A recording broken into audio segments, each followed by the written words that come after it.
5 ont été arrêtés donc à Paris et dans le sud-est de la France. Les suspects voulaient apparemment s'attaquer à des personnalités politiques. Alors 2 noms sont cités ce matin, ceux de Jean-Luc Mélenchon et de Christophe Castaner.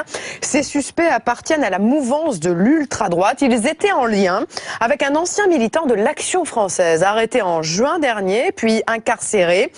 Il se réclamait aussi admirateur d'Anders Breivik, auteur de la tuerie qui avait fait 77 morts en Norvège il y a 6 ans. Le point avec Anne-Sophie Varmont, Bénédicte Poirier et Stéphane Beaujard. Les 10 personnes interpellées gravitaient tout autour de Logan N, un ex-militant d'ultra-droite arrêté en juin dernier. L'homme de 21 ans avait un projet d'action violente aux contours imprécis.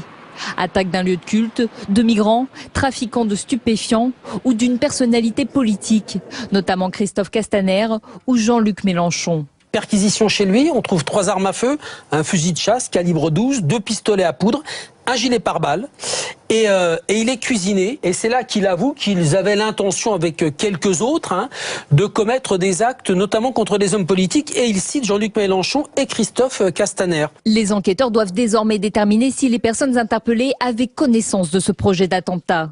Car durant sa garde à vue, Logan N a cité plusieurs complices, dont un nom en particulier. L'homme avait baptisé son projet OAS, référence à l'organisation de l'armée secrète du début des années 60 qui défendait la présence française en Algérie. Voilà, et c'est dans ce contexte qu'Emmanuel Macron va s'exprimer cet après-midi devant les responsables, tous les responsables des forces de sécurité. Ce sera à l'Elysée, les policiers, les gendarmes. Discours fondateur, dit l'Elysée. Le président de la République est très attendu sur la police de sécurité